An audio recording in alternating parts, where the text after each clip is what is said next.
Hoy vamos a regresar a principios del siglo XIX y por primera vez en este canal iremos a Islandia. Agnes Magnúsdóttir nació en Islandia el 27 de octubre de 1795. Sus padres eran agricultores solteros y de niña su padre las abandonó a ella y a su madre. Para cuando Agnes cumplió 6 años, ya había sido acogida por una pareja de agricultores arrendatarios que vivían en otro pueblo en la parte norte del país. En ese momento, Islandia era un territorio de Dinamarca, como lo había sido durante varios siglos. Este arreglo de gobierno significaba que el monarca danés tenía una autoridad significativa sobre los asuntos islandeses. Incluían temas políticos y económicos.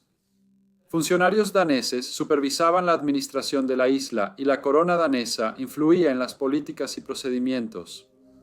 En 1820, cuando Agnes tenía 25 años, el país enfrentaba grandes desafíos, especialmente para los menos privilegiados. La mayoría de la población se dedicaba a la agricultura y pesca, esenciales para la economía. Un problema importante para quienes estaban en desventaja económica era la dificultad de la agricultura. Muchos islandeses dependían de la agricultura, tratando de ganarse la vida en un entorno natural desafiante. La geografía única de un país, incluidos sus climas duros y la frecuente actividad volcánica, hacía que la agricultura fuera incierta y precaria. Las malas cosechas por clima frío o erupciones volcánicas eran frecuentes y solían causar escasez de alimentos, afectando más a los pobres. Para quienes ya vivían en pobreza, estos contratiempos eran especialmente devastadores. A las dificultades se sumaba el aislamiento de Islandia. La ubicación remota de la isla limitaba su contacto con el mundo exterior. Esto dificultaba que los más pobres tuvieran acceso a recursos esenciales que pudieran mejorar sus vidas, y el país permanecía en gran medida desconectado de los rápidos cambios y avances que ocurrían en el continente europeo. Había poca diversificación económica. Esto dejaba a los pobres con pocas opciones para mejorar su economía. A menudo estaban atrapados en un ciclo de pobreza con poca esperanza de escapar, especialmente porque la economía se basaba principalmente en la agricultura y la pesca, con pocas empresas industriales o comerciales de las que hablar. Muchas personas vivían en casas de césped que, aunque proporcionaban algo de aislamiento contra los climas duros, eran estrechas y la sanidad era rudimentaria, lo que contribuía a la propagación de enfermedades, especialmente en la capital, Reykjavik, que es la zona más densamente poblada. La escasez de acceso a la educación perpetuaba el círculo vicioso de la pobreza, ya que las personas tenían menos oportunidades de adquirir las habilidades y conocimientos esenciales necesarios para mejorar sus perspectivas laborales y tener una oportunidad de escapar de las garras de la pobreza. En esta jerarquía socioeconómica, una pequeña clase de élite tenía toda la riqueza y el poder, lo que dificultaba que los pobres mejoraran su posición social y económica. Muchos dependían de la voluntad de los terratenientes para conseguir trabajo y apoyo, lo que los hacía vulnerables a la explotación. Agnes creció durante una época de dificultades económicas. Aunque hay poca información sobre sus primeros años, es probable que su infancia estuviera marcada por el trabajo duro y la pobreza, experiencias comunes en su época. Sin embargo, la vida de Agnes cambió notablemente al conocer a Nathan Ketilsson. Él era propietario de tierras y un agricultor próspero, lo que lo hacía relativamente rico en comparación con la mayoría de la población. Lo que atrajo a Agnes hacia Nathan no fue solo su posición social, sino también sus diversas habilidades. Además de sus actividades agrícolas, él afirmaba ser un médico autodidacta y herbolario. Aunque Agnes hacía tareas domésticas, Nathan impulsaba su desarrollo intelectual. Él le hablaba sobre el continente europeo, las grandes ciudades con su encanto romántico, calles empedradas y elegantes bulevares. Él le pintaba un panorama muy alejado de las luchas diarias de la pobreza y el trabajo duro que habían caracterizado sus primeros años. Gracias a él, ella vio la posibilidad de una vida mejor para sí misma. Sin embargo, pronto comenzaron los rumores de que Nathan y Agnes habían iniciado algún tipo de relación romántica. Aunque mucha gente pensó que esto era extraño, ya que sabían que Nathan en realidad estaba enamorado de otra mujer, una reconocida poeta local llamada Skuld Rosa. Rosa estaba casada, lo que indicaba que su relación con Natán podía ser complicada, ya que no era algo abiertamente sencillo. Tampoco era un secreto oculto. De hecho, la comunidad local lo sabía y estaban conscientes de que Natán era el padre de dos de los hijos de Rosa. Esta relación romántica, compleja y entrelazada, añadió un elemento de intriga y chisme a la vida de quienes vivían cerca. Para añadir aún más a la complejidad, se rumoraba que Natán también tenía una relación con otra de sus sirvientas, una joven de 17 años llamada Sigríður Guðmundsdóttir. El 14 de marzo de 1828, Agnes fue a la granja Skapakot para reportar un incendio en la casa donde trabajaba.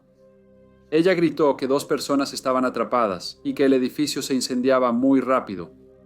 Los rescatistas llegaron pronto para apagar el incendio, pero para su horror descubrieron dos cadáveres gravemente quemados, que más tarde fueron identificados como Nathan Ketilson, el dueño de la granja, y un invitado que había llegado recientemente, Nempetil Johnson. Al principio se creyó que los dos hombres murieron en el incendio, pero una investigación reveló una verdad más inquietante. Presentaban varias heridas de arma blanca y golpes, posiblemente con un martillo. Antes de que el incendio fuera provocado deliberadamente, el uso de aceite de tiburón para encender las llamas sugería un intento de encubrir el atroz crimen, lo que conmocionó a la tranquila comunidad. Las autoridades no perdieron tiempo en arrestar a Agnes Magnusdóttir y al joven Sigurdur Guðmundsdóttir, junto con un joven llamado Friðrik Sigurdsson. Tras interrogar a los tres sospechosos, todos fueron acusados de asesinato. La comunidad islandesa quedó impactada y entristecida por el doble asesinato, pero la revelación de que dos mujeres jóvenes y un hombre joven pudieron haberlo orquestado solo añadió una capa de asombro que reverberó por toda la isla. Aunque los motivos detrás de las acciones de los tres acusados seguían sin estar claros, la gente local no podía evitar especular que su enredada relación romántica pudo haber jugado un papel en el crimen.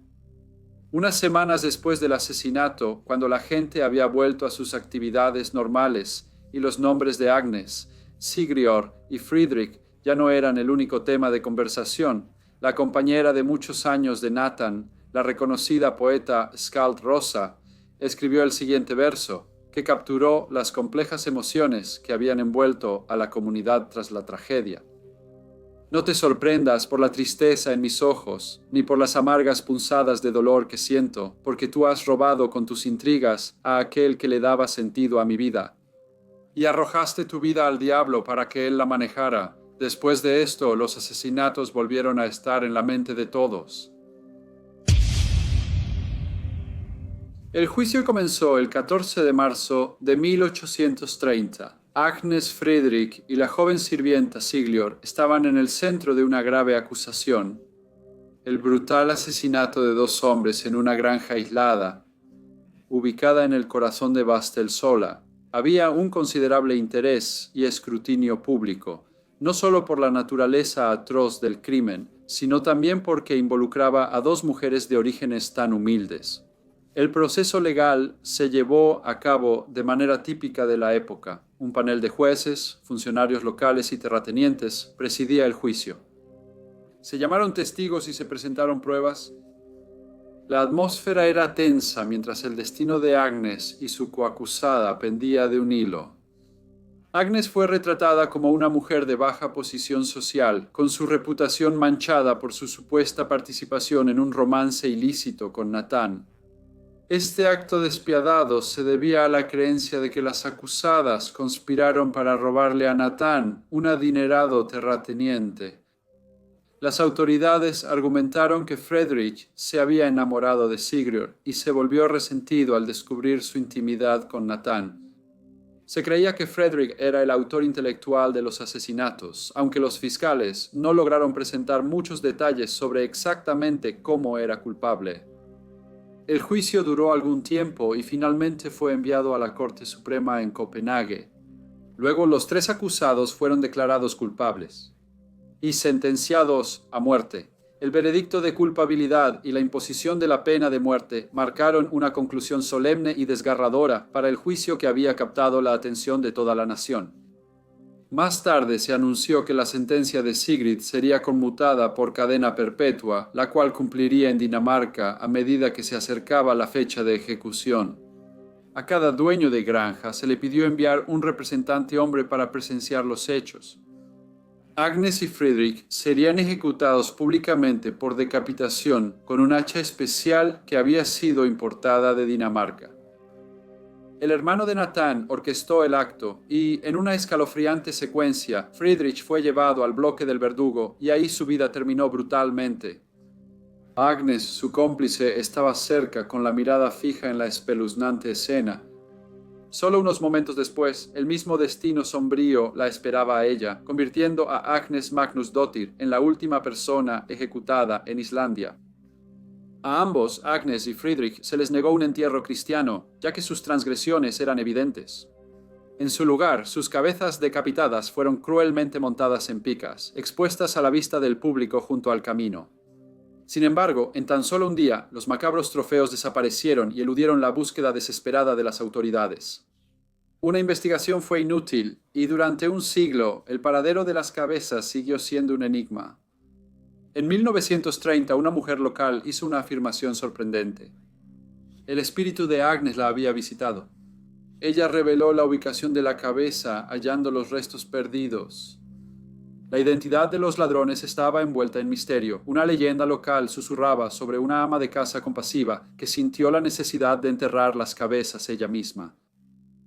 En una emotiva ceremonia, Agnes y Friedrich, antes enterrados junto al sitio de ejecución, finalmente descansaron. Sus cuerpos fueron reunidos con sus cabezas y recibieron un entierro digno en el cementerio de una iglesia local. La historia de Agnes Magnusdóttir y el espantoso doble asesinato se ha convertido en leyenda gracias a numerosos libros y documentales que relatan las acciones despiadadas de una mujer de 33 años, a quien muchos consideraban malvada y un verdadero monstruo. En los primeros días de septiembre, un tribunal improvisado se instaló en el centro comunitario, en un pueblo situado cerca del lugar donde las dos almas desafortunadas encontraron su trágico destino. Aquí, usando documentos originales de la investigación de 1828, el caso se sometió a un nuevo juicio para descubrir las motivaciones de Agnes y sus cómplices para cometer este acto. Se sugirió que Agnes y su compañera sirvienta pudieron haber sufrido maltratos por parte de Nathan Ketilsson, y que su supuesto abuso pudo haber llevado a dos jóvenes desesperadas a cometer este terrible acto. El singular juicio simulado fue meticulosamente organizado por la Sociedad Legal Islandesa, utilizando un marco legal contemporáneo y procedimientos modernos para reexaminar este caso histórico. El veredicto final, emitido por un panel de 3 jueces, resultó en una sentencia de 14 años de prisión para Agnes, lo que efectivamente la salvó de la pena de muerte. El juicio de Agnes Magnusdóttir sirve como un recordatorio contundente de las prácticas legales y normas sociales que prevalecían a principios del siglo XIX, arrojando luz sobre las duras condiciones y los derechos legales limitados que enfrentaban las personas en esa época. La cabeza del hacha utilizada para la decapitación se exhibe en el Museo Nacional de Islandia y sirve como un recordatorio tangible de un evento que ocurrió en un capítulo oscuro de la historia de la nación. Hola a todos y muchas gracias por escuchar. Recientemente fui a Islandia y me gustaría dar un gran agradecimiento a 2 jóvenes cuyos nombres no conozco, que trabajaban en el Museo Marítimo de Reykjavik. Fueron muy amables y me ayudaron con todas las pronunciaciones para el caso de hoy. Por favor, dejen cualquier comentario o retroalimentación que tengan y espero verlos a todos de nuevo en el próximo Briefcase.